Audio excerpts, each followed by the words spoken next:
প্রভু আমার কাউরে বাকি রাখলে না কাউরে বাকি রাখলে না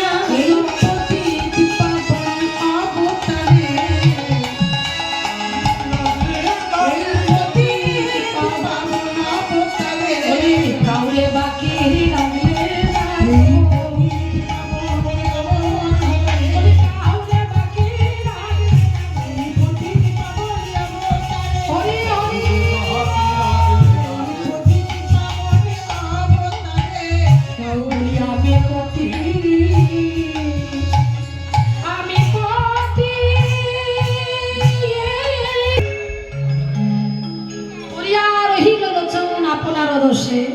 দেখুন না, লোচন দাস বলছেন আমি শুধু পড়ে থাকলাম।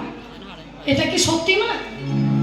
যদি লোচন দাস পড়ে থাকতেন তাহলে তার নাম আমরা কীর্তনিয়ারা মুখে মুখে প্রত্যেক আসর আসরে উচ্চারণ করতাম। তিনি পড়ে নেই, তিনি বলছেন কেন না এটা বৈষ্ণবের স্বভাব, মহাপ্রভুর নিজের হাতে লেখা কলম। তৃণাদপি সুনিচেন তররি বসাইছিল না অমানিনা মানদেনা কীর্তনিয়া সদা হরি কীর্তনিয়া সদা হরি। তাই এই বৈষ্ণবের স্বভাব হলো সবসময় নম্র স্বভাব। তৃণাদপি তৃণাদ অপি ঘাসের থেকেও নম্র স্বভাব, যে আমার কিছু হলো না। যেই বলবে আমার হলো না জানবেন সেই পেরিয়েছে, আর যে জানবে আমি পার হয়েছি করবে দেখবেন সেই পড়ে আছে। আসলে এই বৈষ্ণবটা একটা এমন জিনিস, এই বৈষ্ণব কাকে বলে না, বৈষ্ণবের অলংকার পরলে তাকে বৈষ্ণব বলে না।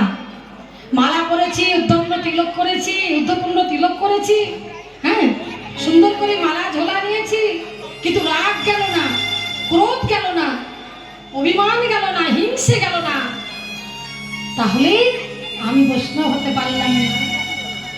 হ্যাঁ বৈষ্ণব হয়েছি, মালা ঝোলা করছি, আর বলছে এই কুকুরের গায়ে গরম জল ঢেলে দে, হলো না।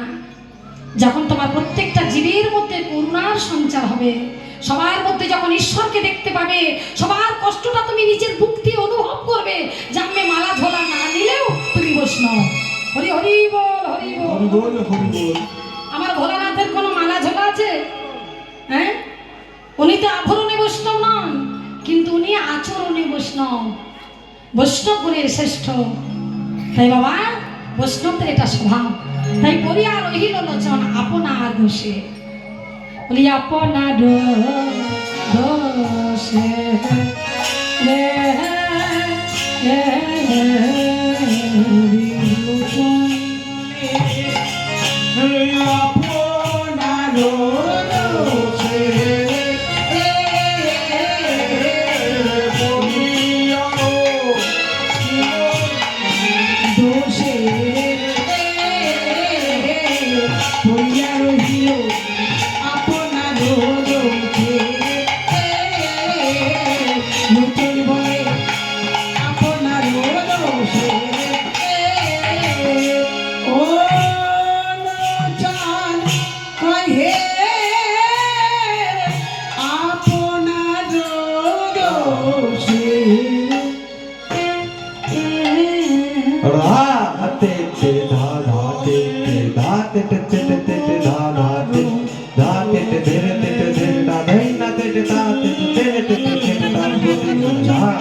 Oh,